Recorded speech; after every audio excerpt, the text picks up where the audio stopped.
Hello, hello. Check, check, check, check, check, check, check. Check. Red Guardian, Red Guardian. Press X for awesome coming, checking in. Red Guardian, do you copy? Over.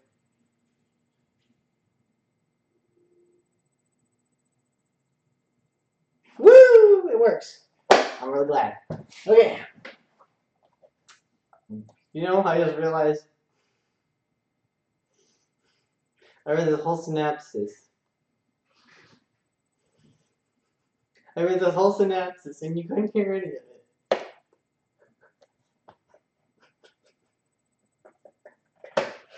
Oh boy, I've been talking to myself for like the last 10 minutes.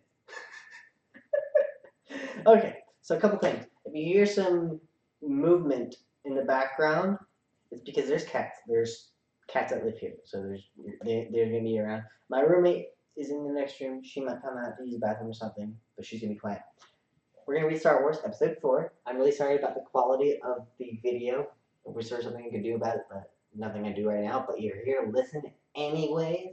So, you know what? I'm just going to get right to it. Star Wars is a book written based on the film that was created by George Lucas. And if you don't know who George Lucas is, are you a Star Wars fan? On a serious note, though, if someone tells you they're a Star Wars fan and they don't know that the Death Star exploded at the end of Episode 4, I question if they're really a fan. I met someone like that. I won't name names or anything like that. Just want to put that out there. How much of a fan are you really if you don't even know basic information about the thing you claim to be a fan of? Just questioning. Just question. Always question, ladies and gentlemen. Always question. Ooh, there's some other cool. Edge of Victory, Star by Star, Dark Journey. These are just other books. Apparently, Star Wars Episode 4 A New Hope was formerly titled Star Wars From the Adventures of Luke Skywalker. I guess that makes sense for everything that happens after Episode 4. I haven't seen much of that extended stuff. I do know that there is a good chunk, a few books that focus on Kyle Katarn, who's one of my favorite characters of all time in Legends, because he's not canon. Well, I haven't seen the newest Star Wars, so it's possible he is canon, I just don't know. But I haven't heard anybody talk about Kyle Katarn. I don't understand it. So, if any of you three that are watching are joining from the previous Facebook live stream that I was doing, I'm going to be reading from the very beginning, so you just got to bear with me on that. But like I said, this is mostly for listening rather than anything else. Do they have any books about the Old Republic? Well, I'm sure they exist. I personally do not. As you can see, these bookshelves behind me are the majority of my regular book collection. I have a stack of books over here that people on Facebook just weren't communicating with on what book they wanted to read, so I can't really pick this one. Well, actually, that's not true. One guy was kind of talking to me. I have another bookshelf of books over there, but I picked all the interesting ones out. There's no other Star Wars ones on there. Although, if you guys don't want to listen to this one, I do have one right here. It's Legends, but it's about the Imperial Commandos. So that, if you guys want to rather me read this one, it might not be as good as if I read this one, because I know Star Wars. I know this Star Wars better, but or maybe I'll just make this a future video. Anyway, the guy is watching, always watching. I'm watching you, LoFi, always watching. You didn't file your paperwork. I am actually the person. No, I do not voice here. Anyways, I'm gonna get to reading because that's the main reason why we are back. So, Star Wars Episode 4. This is the prologue. Another galaxy, another time. The Old Republic was a republic of legend, greater than distance or time. No need to note where it was or whence it came, only to know that it was the Republic. Once under the wise rule of the Senate and the protection of the Jedi Knights, the Republic throve and grew. But, as often happens, when wealth and power pass beyond the admirable and attain the awesome, then appear those evil ones who have greed to match. So it was the Republic at its height, like the greatest of trees, able to withstand any external attack. The Republic rotted from within, though the danger was not visible from the outside. Aided and abetted by restless, power-hungry individuals within the government, the massive organs of commerce, the ambitious Senator Palpatine caused himself to be elected president of the Republic. He promised to reunite disaffected among the people and to restore the remembered glory of the Republic.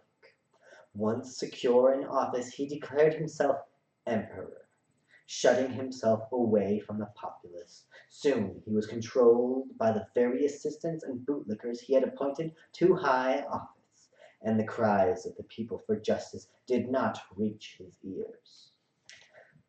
Having exterminated through treachery and deception the Jedi Knights, guardians of justice in the galaxy, the imperial governors and bureaucrats prepared to institute a reign of terror among the disheartened worlds of the galaxy. Many used the imperial forces as the name of the increasingly isolated emperor to further their own personal ambitions, but a small number of systems rebelled as these new outrages. But a small number of systems rebelled at these new outrages, declaring themselves opposed to the new order. They began the great battle to restore the old republic. From the beginning, they were vastly outnumbered by the systems held in thrall by the emperor. I'm gonna sneeze.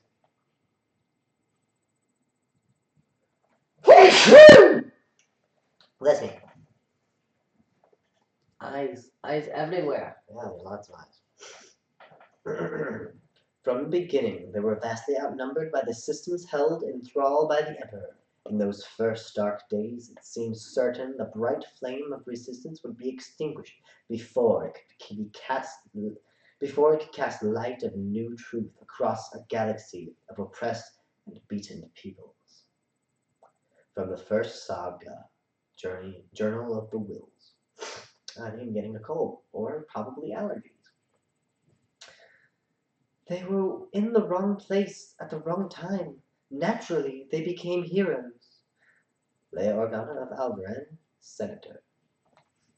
So, I won't be able to keep as good of an eye as I would like to on the chat, but I will look at it every so often to answer any questions that you guys might have. But I'm not going to do it that often because I got a book to read. And my goal is to finish this before I end the stream. So, if you want other people, if you like what you've heard so far, and you want other people to also listen to my voice, definitely share it with your friends. Chapter 1. It was a vast, shining globe, and it cast a light of lament topaz into space. But it was not a sun. Thus, the planet had fooled men for a long time. Not until entering close orbit around it did its discoverers realize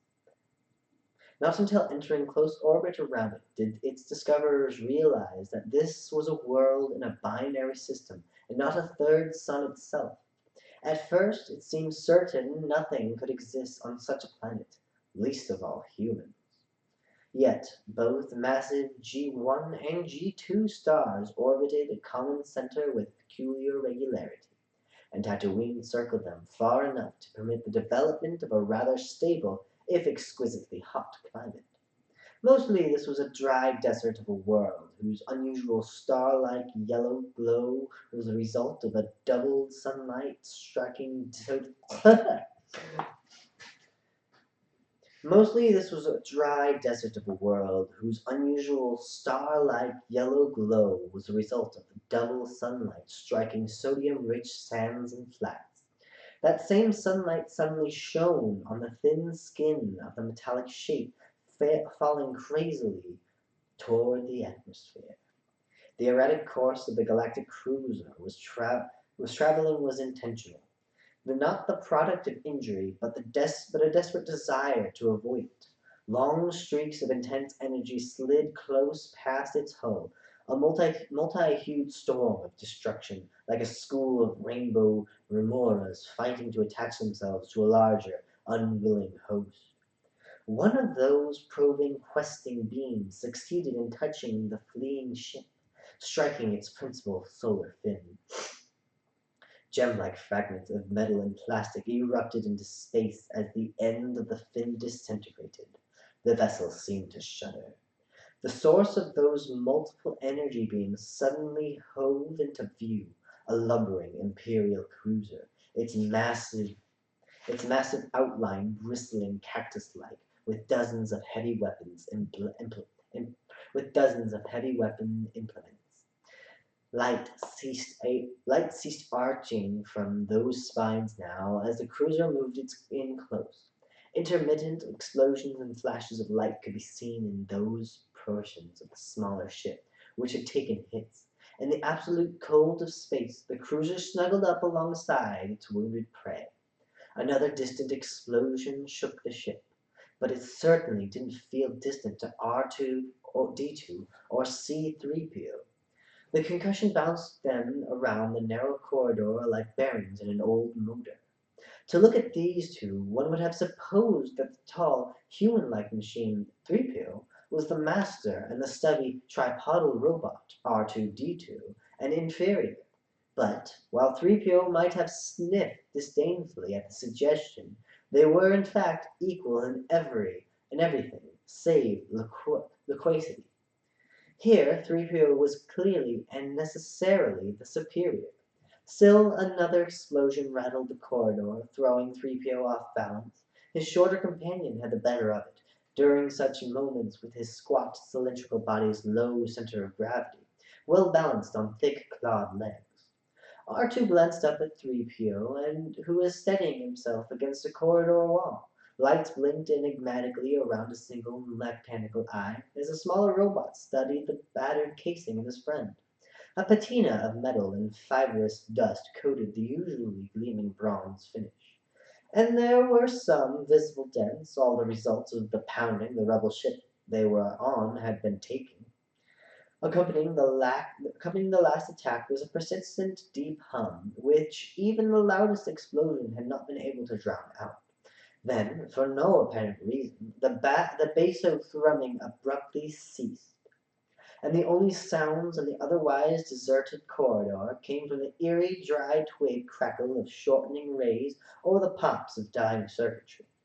Explosions began to echo through the ship once more, but they were far away from the corridor. Threefield turned his smooth, human-like head to one side, metallic ears listening intently. The imitation of a human pose was hardly necessary. 3PO's auditory sensors were fully omnidirectional. But the slim robot had been programmed to blend perfectly among human company. This programming extended even to mimicry of human gestures. "Did you hear that?" he inquired rhetorically of his patient companion, referring to the throbbing sound. "They've shut down the main reactor in the drive." His voice was as full of disbelief and concern as that of any human. One metallic palm rubbed dolefully at a patch of dull gray on his side, where a broken hull brace had fallen and scored the bronze finish. 3PO was a fastidious machine, and such things troubled him. "Madness! This is madness!" "This is Sparta!" Sorry, I just had to. Oh, wait. "Madness! This is madness!" He shook his head slowly. "This time we'll be destroyed for sure." R2 did not comment immediately. Barrel torso tilted backward and powerful legs gripped. R2 did not comment. Gosh, I can't read. R2 did not comment immediately. Barrel torso tilted backward, powerful legs gripping the deck. The meter-high robot was engrossed in studying the roof overhead. Though he did not have a need to cock in listening posture like his friend, R2 still somehow managed to convey that impression. A series of short beeps and chirps issued from his squeaker. issued from his speaker. To even a sensitive human ear, there would have been just so much static. But to 3PO, they formed words as clear and pure as a direct current. Yes, I suppose they did have to shut down the drive now, 3PO admitted. But what are they going to do now? We can't enter the atmosphere with our main stabilizer been destroyed. I can't believe we're simply going to surrender. A small band of armed humans suddenly appeared, rifles held at the ready. Their expressions were as worry-wrinkled as their uniforms, and they carried about them the aura of men prepared to die. 3PO watched silently until they had vanished around a far bend in the passageway, then looked back at R2. The smaller robot hadn't shifted from his position of listening. 3PO's gaze turned upward, also though he knew R2's senses were slightly sharper than his own. What is it, R2? A short burst of beeping came in response. Another moment and there was no need for highly attuned sensors. For a moment or two more, the corridor remained deathly silent. Then a faint scrape could be heard, like a cat at a door, from somewhere above. That strange noise was produced by heavy footfalls and the movement of bulky equipment somewhere on the ship's hull. When several muffled explosions sounded, 3PO murmured, "They've broken in somewhere above us. There's no escape for the captain this time." Turning, he peered down at R2. "I think we'd better—" The shriek of overstressed metal filled the air before he could finish. Then the far end of the passageway was lit by a blinding actinic flash. Somewhere down there, the cluster of armed crew had passed by minutes before, had encountered the ship's attackers. 3PO turned his face and delicate photoreceptors away, just in time to avoid the fragments of metal that flew down the corridor. At the far end of a gaping hole appearing in the roof, and reflective forms like big metal blades began dropping to the corridor floor. Both robots knew that no machine could match the fluidity with which these shapes moved, and instantly assumed fighting posture. The new arrivals were humans in armor, not mechanicals. One of them looked straight at 3PO. No, not at the The panicked robot thought frantically, but past him. The figure shifted his big rifle around its armored hands. Too late. A beam of intense light struck its head, sending pieces of armor, bone, and flesh flying in all directions. Half the invading Imperial troops turned and began returning fire up the corridor, aiming past the two robots. "Quick, this way!" 3PO ordered, intending the retreat from the Imperials. R2 turned with him. They had taken only a couple of steps when they saw the rebel crewmen in position ahead, firing down the corridor.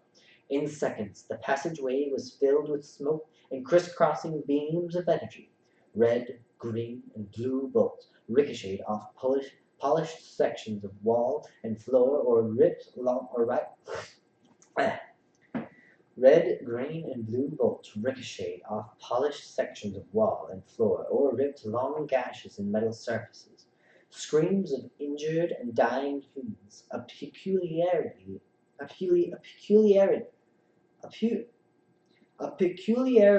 unrobotic sound, 3PO thought, echoed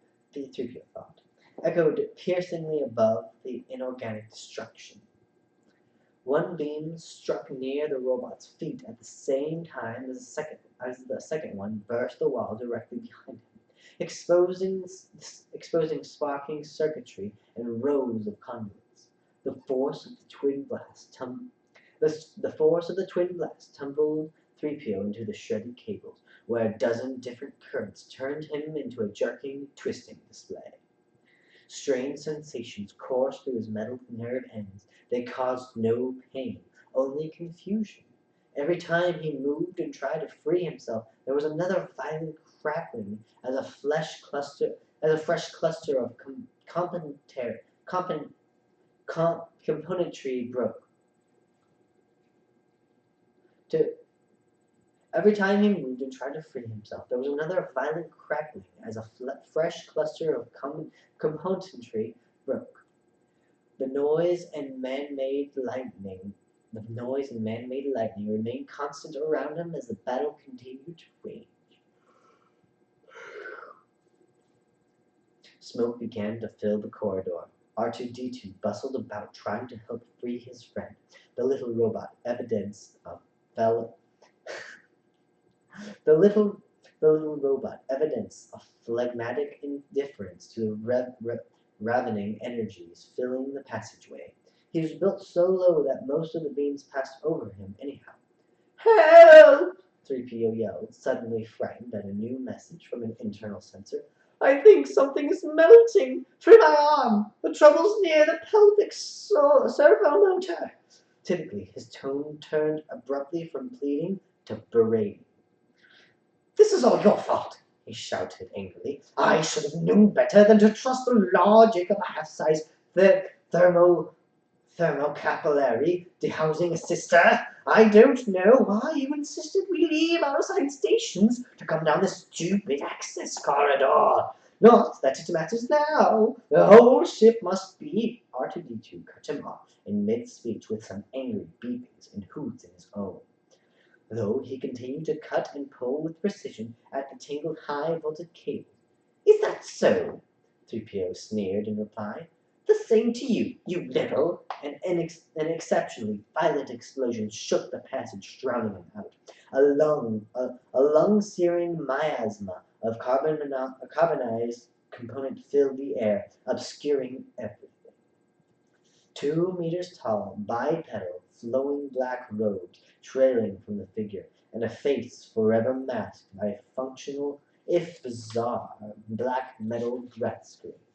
A dark lord of the Sith was an awesome, threatening shape as it strode through the corridors of the rebel ship. Fear followed the footsteps of all.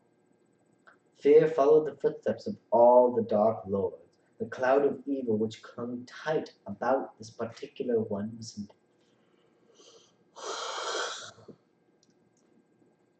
The cloud of evil which clung tight about this particular one was intense enough to cause hardened Imperial troops to back away, menacing enough to set them muttering nervously among themselves. Once resolute, rebel crew members ceased resisting, broke and ran in panic at the sight of the black armor. Armor which, though black as it was not nearly as dark as the thoughts drifting through the mind within. Once one purpose, one thought, one obsession dominated that mind now. It burned in the brain of Darth Vader as he turned down another passageway in the broken fighter. Their smoke was beginning to clear, though the sounds of faraway fighting still resounded through the hull. The battle here had ended and moved on. Only a robot was left to stir freely in the wake of the Dark Lord's passing. C-3PO finally stepped clear of the last restraining cable. Somewhere behind him, human screams could be heard from where relentless Imperial troops were mopping up the last remnants of rebel resistance. 3PO glanced down and saw only a scarred deck. As he looked down, his voice was full of concern. R2-D2? Where are you? The smoke seemed to pop just a bit more. 3PO found himself staring up the passageway. R2-D2, it seemed, was there. But he wasn't looking in 3PO's direction. Instead, the little robot appeared frozen in an attitude of attention. Leaning over him was difficult for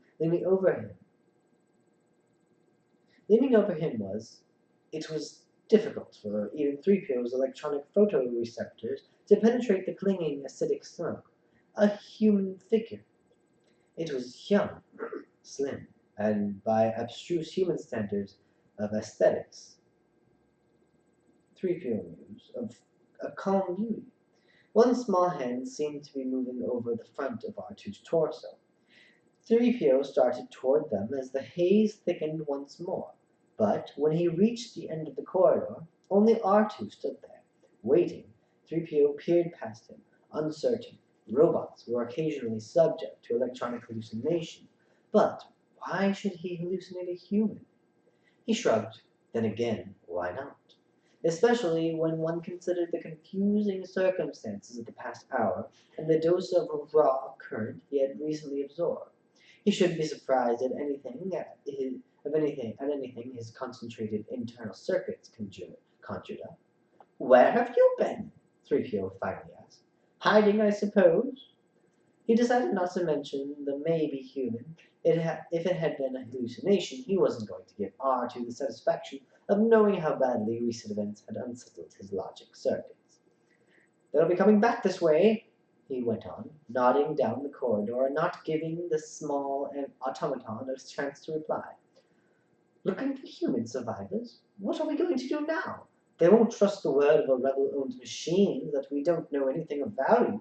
We'll be sent to the spice mines of Kessel or taken apart by some spare components for others, less deserving robots. That's if they don't consider us potential program traps and blow us apart on sight. If we don't. But R2 had already turned and was ambling quickly back down the passageway. Wait, where are you going? Haven't you been listening to me? Uttering curses in several languages, some purely mechanical, 3PO raced fluidly after his friend. The R2 unit, he thought to himself, could be downright close-circuited when he wanted to. Outside the Galactic Cruiser's control center, the corridor. Outside the Galactic Cruiser's control corridor was crowded with sullen prisoners, gathered by Imperial troops. Some lay wounded, some dying. Several officers had been separated from the enlisted ranks and stood in a small group by themselves, bestowing belligerent looks at the threats on the silent knots of troops holding them at bay. As if on a command, everyone, Imperial troops as well as rebels, became silent as a massive, caped form came into view from behind the turn in the passage. Two of the heretofore resolute, obstinate rebel officers began to shake. Stopping before one of the men, the towering figure reached outward. Gosh, I might have to end it soon. I'm getting sleepy.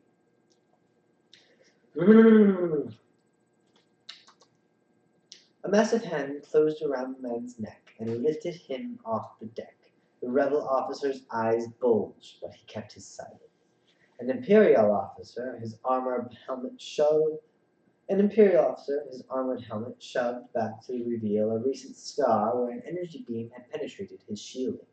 Scrambled down out of the fighter's control room, shaking his head briskly. Nothing, sir. Informational retrieval system's been wiped clean. Darth Vader acknowledged this news with a barely perceptible nod. The impenetrable mask turned to regard the officer he was torturing. Metal-clad fingers contracted, reaching up. The prisoner desperately tried to pry them loose, but to no avail. Where's the data you intercepted? Darth Vader rumbled dangerously. What have you done with the information tapes? We intercepted no information. Ooh, that was. Ooh, I'm gonna get a drink real quick. I didn't realize how badly that hurt. There's some voices you do. They just hurt. Hey man, thanks for sticking around. If you're the guy or red guy, thanks for being here.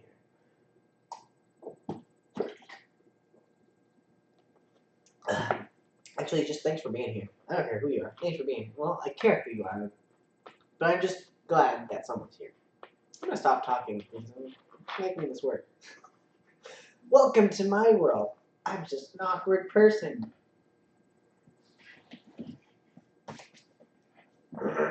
Right. We intercepted no information. The dangling officer gurgled, barely able to breathe. From somewhere deep within, he dredged up a squeal of outrage. This is a consular vessel. Wait. This is a consular vessel.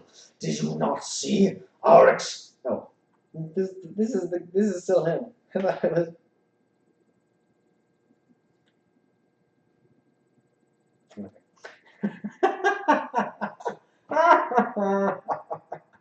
I thought that was Vader. That makes more sense now why it wasn't Vader. Ah, that's great. Okay, let me try this again. This is a consular vessel. Did you not see our exterior markings? We're on a diplomatic mission. chaos is your mission? Vader growled. Where are those tapes? He squeezed harder, the threat of his grip implicit. When he finally replied, the officer's voice was a bare, choked whisper. Oh, the commander knows. The ship carries the system crest of Alderaan. Vader growled, the gargoyle-like breath mask leaning close. Is any of the royal family on board? Who are you carrying? Thick fingers tightened further, and the officer's struggle became more and more frantic. His last words were muffled, and his choke passed intelligibly. Vader was not pleased. Even though the figure went limp with an awful, unquestionable finality, the hand continued to tighten, producing a chilling snapping and popping of bone, like a dog padding on a plastic. Then, with a disgusted wheeze, Vader finally threw the doll form of the dead man against a far wall. Several Imperial troops ducked out of the way just in time to avoid the grisly missile. The massive form whirled unexpectedly. The Imperial officers shrank under the baleful sculpture's stare.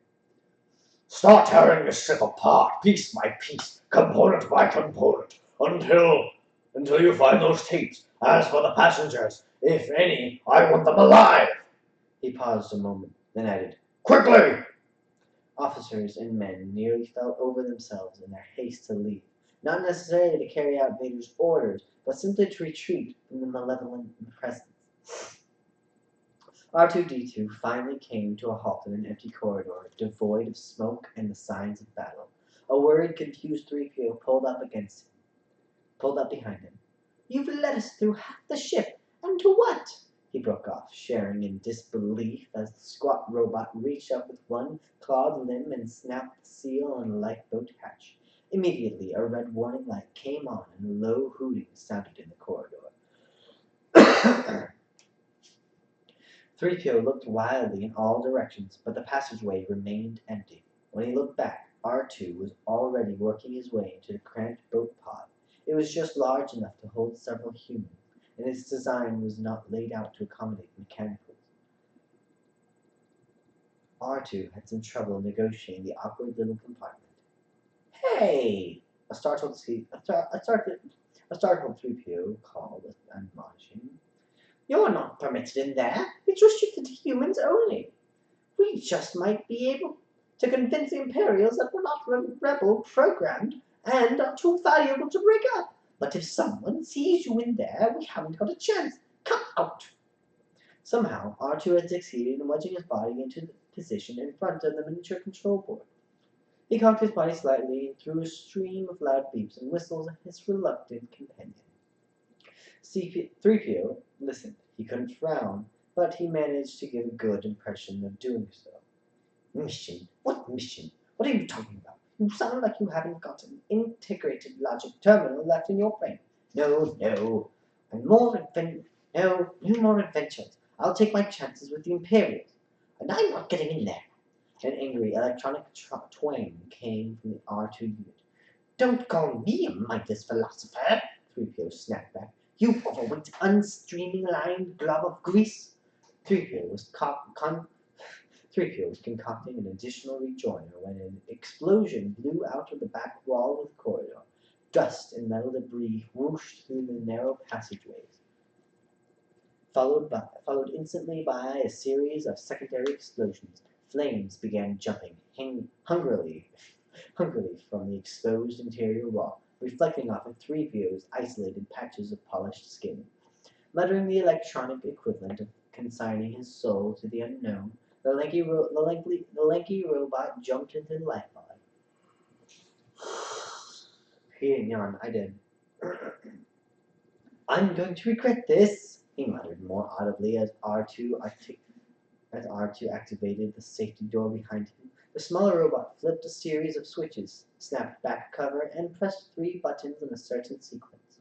With the thunder of explosive latches, the life pod ejected from the crippled fighter. When word came over the communicators that the last pocket of resistance on the rebel ship had been cleaned out, the captain of the Imperial cruiser relaxed considerably. He was listening with pleasure to the proceedings on the captured vessel, when one of the chief gunnery officers called to him. Moving to the man's position, the captain stared into the circular view screens and saw a tiny dot dropping away towards the fiery world below. There goes another pod, sir. Instructions? The officer's hand hovered over a computerized energy battery. Casually confident in the firepower and total control under his command, the captain studied the nearby readouts monitoring the pod, all of them red blank. Hold your fire, Lieutenant Hija. Instruments show no life forms aboard. Pod release mechanism must have been short-circuited or received a false instruction. Don't waste your power. He turned away to listen with satisfaction to the reports of captured men and material coming from the rebel ship. Glare from the exploding panels of erupting circuitry reflected crazily off the armor of the lead stormtrooper as he surveyed the passageway ahead. He was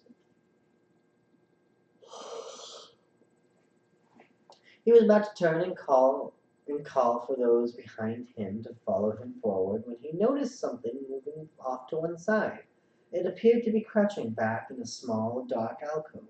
Holding his pistol ready, he moved cautiously forward and peered into the recess. A small, shivering figure clad in flowing white hugged the back of the recess and stared up at the man.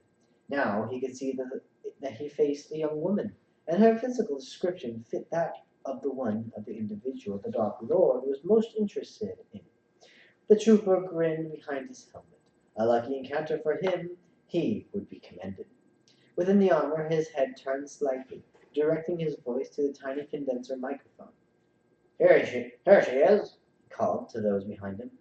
Set for stun force. He never finished his sentence. Just as he would never receive the hoped-for commendation. Once his attention turned from the girl to his communicator, her shivering vanished with startling speed. The energy pistol she had held out of sight behind her came up and around as she burst from her hiding place. The trooper had been unlucky enough to find her The trooper who had been unlucky enough to find her fell first. His head a mass of melted bone and metal. The same fate met the second armored form coming up fast behind him. Then a bright green energy pole touched the woman's side, and she slumped instantly to the deck, this pistol still locked in her small palm. Metal encased shapes and clustered around her, one whose arm bore the insignia of a lower officer, knelt and turned her over. He studied the paralyzed form with a practical eye. With a practiced eye. She'll be all right. He finally declared, looking up at his subordinate. Report to Lord Vader. 3PO stared, mesmerized, out the small viewport set in the front of the tiny escape pod as the hot yellow eye of the Tatooine began to swallow them up. Somehow, behind them, he knew the crippled fighter and Imperial cruiser were receding imperceptibly. That was fine with him. If they landed near a civilized city, he would seek elegant employment in a halcyon atmosphere, something more befitting his status and training. These past months had gifted him with entirely too much excitement, and unpredictably for a mere machine. R2's seemingly random manipulation of the R2's seemingly random manipulation of the pod's controls promised anything but a smooth landing. However, 3PO regarded his squat companion with concern. Are you sure you know how to pilot this thing? R2 replied with a nonsensical whistle that did nothing to alter the taller robot's jingled state of mind. Hey, Gemma. Good night, roommates. Turn off the hallway. No. I turned it on. Okay, well, if you need it off, that's fine. Oh, I guess it doesn't even make it that much darker. Alright, you You light. can grab the lamp in the spare room if you need it. Okay. Okay, people. I'm gonna take a quick break for just a minute and finish chapter 1. We're on to chapter 2 next. But I need to not fall asleep. So I'm gonna eat a pickle real quick.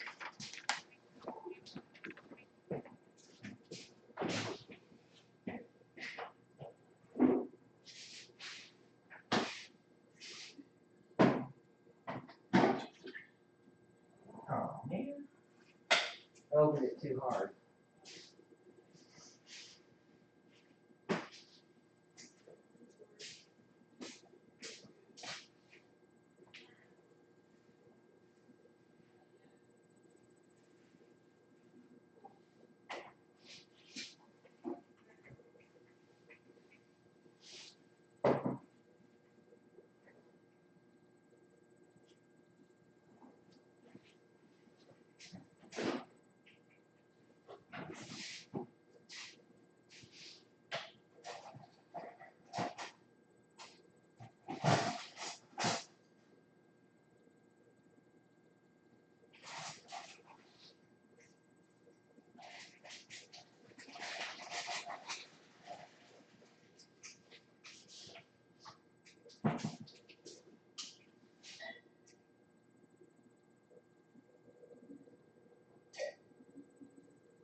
Alright. I'm back. If anybody's wondering why I actually ate a pickle, I didn't. I ate 2. Well, they're spears, so technically I ate half a pickle. Uh,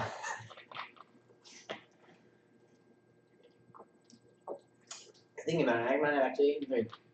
Anyway, the reason why I did that, it smells like pickles, is because I heard a while ago, I heard years ago actually, or maybe I read this on Facebook. I don't know.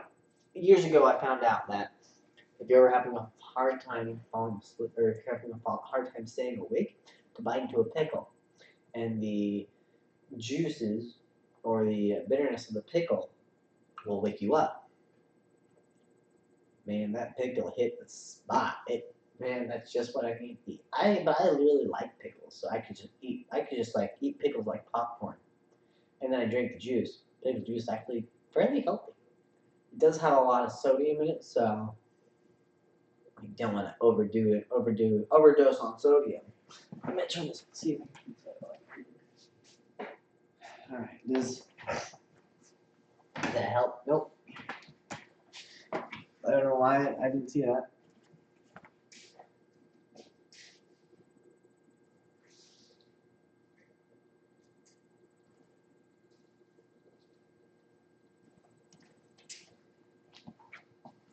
All right. I don't know how much better that actually is. Oh, well, a little bit maybe.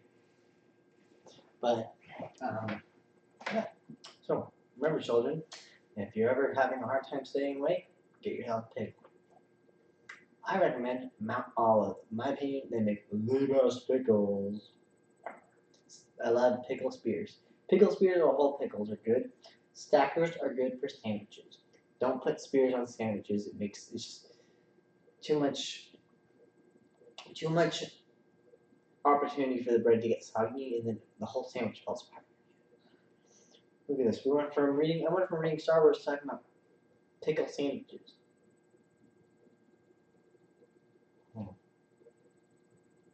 Get a really big pickle, cut it in half, take the insides out, hollow it out, and then like mix it together to where you have like a little pickle dressing. And then you take the hollowed out halves, you put your sandwich stuff in there, ham, cheese, whatever. And it's basically a Subway sandwich made out of pickles instead of bread. I think there's actually something like that they do similar. I think they do something similar like that with cucumber. Anyway, you probably don't care about that stuff. Mm-hmm. Sorry. I thought I could get that consumed a lot faster. My boss months ago. Well, she's not my boss anymore. But anyways, at the time she was my boss. She had this Asian candy she didn't want anymore. She asked me about one. And it's good. Like the smell and stuff. Oh. Don't worry, that was like middle of last year, so it's before all of this crap. Alright. Got a long chapters. I mean, I should be reading, but I don't. 11? Or is that 9? Nope, that's 9. Alright, here are a lot of chapters. These chapters are long. Like this. Chapter 9 to chapter 10. It's like 20 pages. And chapter 1 to chapter 2 is 14 pages. Alright. By the way, I'm open to hearing feedback. I love feedback. I want to get better so I can give you guys better content. Your feedback helps me make it better for you. Alright, here we go. Chapter 2. It was an old settler's saying that you could burn your eyes out faster by staring straight and hard at the sun-scorched flatlands of Tatooine than by looking directly at its two huge suns themselves. So powerful was the penetrating glare reflected from those endless wastes. Despite the glare, life could and did exist in the flatlands formed by the long evaporated seabeds. One thing made it possible: the reintroduction of water. For human purposes, however, the water of Tatooine was only marginally accessible. The atmosphere yielded its moisture with reluctance. It had to be coaxed down out of the hard blue sky, coaxed, forced, yanked down to the parched surface. Two figures whose concern was obtaining Two figures whose concern was obtaining that moisture were standing on the slight rise of one of those inhospitable flats. One of the pair was stiff and metallic, a sand-pitted vaporator, a sand-pitted vaporator sunk securely through sand and into deeper rocks. The figure next to it was a good deal more animated, though no less sun-withered. Luke Skywalker was twice the age of the 10-year-old Vaporator, but much less secure. At the at the moment, he was swearing softly I've never seen that word. Recalcitrant. Recalcitrant. That is a word. Word. At the moment, he was swearing softly at the recalcitrant valve adjuster on the temperamental device. From time to time, he resorted to some unsuitable pounding in place of using the appropriate tool. Neither method worked very well. Luke was sure that the lubricants used in the vaporators went out of their way to attract the sand, beckoning seductively to the small, abrasive particles with an oily gleam. He wiped sweat from his forehead and leaned back for a moment. The most prepossessing, the most prepossessing, the most prepossessing thing about the young man.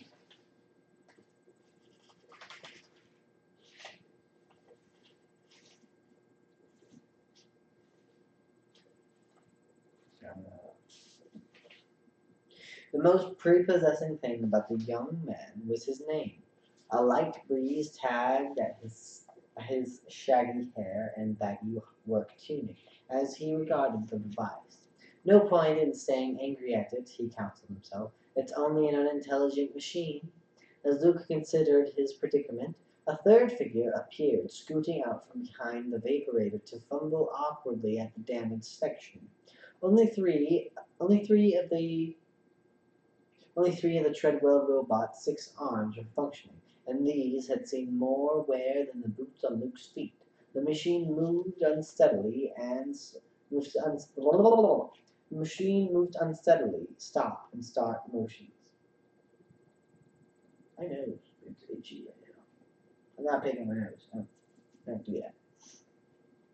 Luke gazed at it sadly, then inclined his head to study the sky.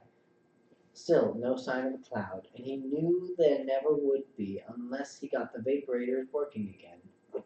He was about to try once again when a small, intense gleam of light caught his eye. Quickly he slipped the carefully cleaned set of macro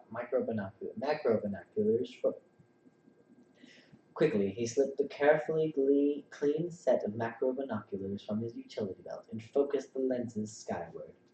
For long moments he stared, wishing all the while that he had a real telescope instead of binocs. As he started vaporators,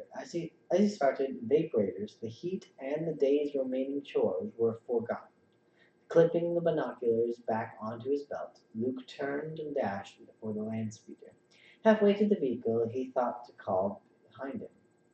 "Hurry up!" he shouted impatiently. "What are you waiting for? Get in gear!" The Treadwell started toward him, hesitated, and then commenced spinning in a tight circle, smoke belching from every joint.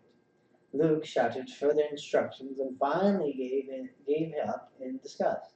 When he realized that it would take more than words to motivate the treadwell again, for a moment Luke hesitated at leaving the machine behind, but he argued to himself its vital components were obviously shot. So he jumped into the land speeder, causing the recently repaired repulsion floater to but he argued. Not for a moment. For a moment, Luke hesitated at leaving the machine behind, but he argued to himself its vital components were obviously shot, so he jumped into the land speeder, causing the recently repaired repulsion floater to list alarmingly to one side until he was able to equalize weight distribution by sliding behind the controls. Maintaining its altitude slightly above the sandy ground, the light-duty transport vehicle steadied itself like a boat in a heavy sea. Luke gunned the engine, which whipped it. Luke gunned the engine, which whipped it in pro. Luke gunned the engine, which whined in protest, and sand erupted behind the floater as he aimed the craft toward the distant town of Anchorhead. Behind him, a pitiful beacon of black smoke from the burning robot continued to rise into the clear desert air. It wouldn't be there. It wouldn't be here. It wouldn't be there when Luke returned. There were scavengers of metal as well as flesh in the wide wastes of Tatooine. Metal and stone structures bleached white by the glaze of twin tattoo. Hmm.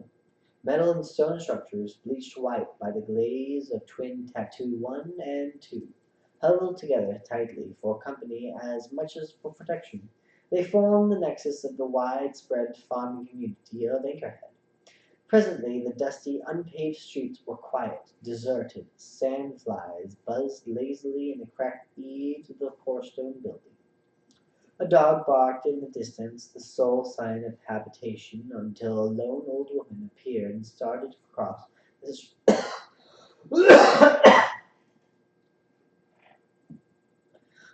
until a lone old woman appeared and started to cross the street.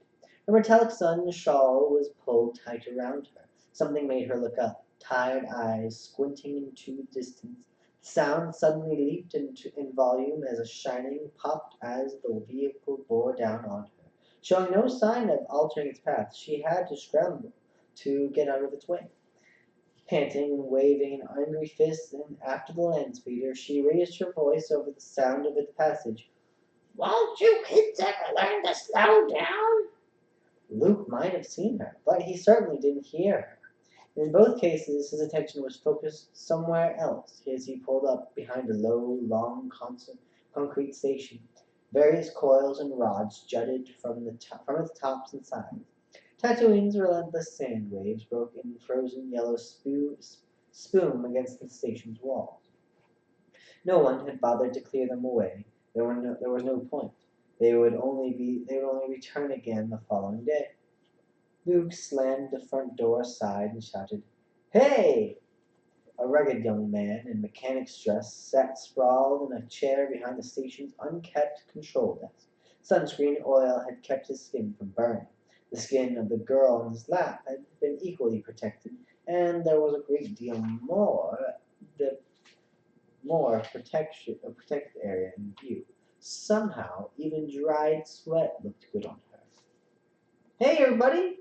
Luke yelled again, having elicited something less than an overwhelming response with his first cry. He ran towards the instrument room at the rear of the station while the mechanic, half asleep, ran a hand across his face and mumbled, Did I hear a young noise blast through here?" The girl on his lap stretched seriously, her well-worn her well-worn clothing tugged in various intriguing directions. Her voice was casually throaty.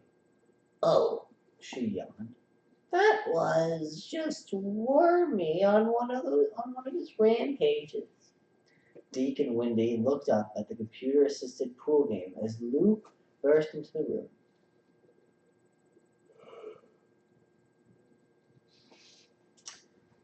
They were dressed much like Luke, although their clothing was of better fit and somewhat less exercise. All three youths All three youths contrasted strikingly with the burly hand. All three youths cons. Wow, I can't read it. All three youths contrasted strikingly with the burly, handsome player at the far side of the table. From neatly clipped hair to his precision-cut uniform, he stood out in the room like an oriental puppy in a sea of oats. Behind the three humans, a soft hum came from where a repair robot was working patiently on a broken piece of station equipment. "Shape up, you guys!" Luke yelled excitedly. Then he noticed the older man in the uniform. The subject of his suddenly startled gaze recognized him simultaneously. "Biggs?" The man's face twisted in a half grin. "Hello, Luke!" Then they were embracing each other warmly. Luke finally stood away, openly admiring the other's uniform. "I didn't know you were back! When did you get in?" The confidence in the other's voice bordered the realm of smugness without quite entering it. "Just a little over a week ago. I wanted to surprise you, Hotshot." He indicated the room. "I thought you'd be here with these other two night crawlers." Deacon Windy both smiled. "I certainly didn't expect you to be out working." He laughed easily. "I certainly didn't expect you to be out working." He laughed easily. A laugh, a few pe- a laugh, a laugh few people found resistible. A laugh few people found resistible. "The academy didn't change you much." "The academy didn't change you much," Luke commented. "But you're back so soon." His expression grew concerned. "Hey, what happened? Didn't get your commissions?" There was something evasive about Biggs as he replied, looking slightly away. "Of course I got it. Signed to serve aboard the freighter Grand Ecliptic just last week. First mate Biggs, Darklighter, at your service." He performed a twisting salute, half serious and half humorous, then grinned that overbearing yet then grinned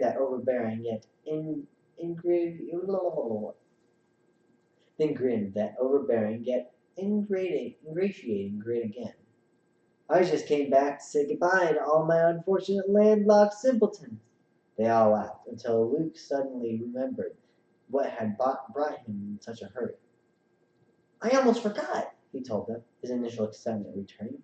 There's a battle going on right now in our system. Come and look." Deke looked disappointed. "Not another one of your epic space battles, Luke. Haven't you dreamed up enough of them?" "Forget it." "Forget it? Hell, I'm serious. It's a battle, all right." With words and shoves, he managed to cajole the occupants of the station into the strong sunlight. Cammy, in particular, looked disgusted. This had better be worth it, Luke," she warned him, shading her eyes against the glare. Luke already had his micro binoculars out and was searching the heavens. It took only a moment for him to fix on a particular spot. "I told you," he insisted. "There they are." Biggs moved alongside him and reached for the binoculars as the others strained unaided eyes. A slight read adjustment provided just enough magnification for Biggs to make out two silvery specks against the dark blue. "That's no battle, Hotshot," he decided, lowering the binocs and regarding his friend gently. "They're just sitting there. Two ships. All right, probably a barge loading a freighter, since Tatooine hasn't gotten an orbital station." "There was a lot of firing earlier," Luke added. His initial enthusiasm was beginning to falter under the withering assurance of his older friend. Cammy grabbed the binoculars away from Biggs, banging them slightly against the support pillar in the process. Luke took them away from her quickly, inspecting the casing for damage. "Take it easy with those." "Don't worry so much, Wormy." she sneered. Luke took a step toward her, then halted as the huskier mechanic easily interposed himself between them and favored Luke with a warning smile. Luke considered, shrugged the incident away. I keep telling you, Luke, the mechanic said. I keep telling you, Luke, the mechanic said, with the air of a man tired of repeating the same story to no avail. The rebellion is a long way from here. I doubt if the Empire would fight to keep this system. Believe me, Tatooine is a big hunk of nothing. His audience began to fade back into the station. Before Luke could mutter a reply, Fixer had his arm around Cammy, and the two of them were chuckling over Luke's. And the two of them were chuckling over Luke's ineptitude. Even Deke and Windy were murmuring among themselves about him. Luke was certain. He followed them, but not without a last glance back up to the distant specks. One thing he was sure of were the flashes of light he had seen between the two ships. They hadn't been caused by the suns of Tatooine reflecting off metal. The binding that locked the girl's hands behind her back was. Guys, I'm having a hard time right now. I think I'm gonna call it a night, and we're gonna pick this up tomorrow. And I'm gonna keep going until I have this book finished, because I've just started this. So, I appreciate your watching. We are on page 20. 20 pages, not bad for one night. And you know what? If you want to see the next part of this, if you want the rest of this book read, like, share, comment something you liked, give me some feedback about something you didn't like, and just enjoy yourself. Have a great time. But I'm gonna go and fall asleep now. Say hello to everybody, and practice social distancing.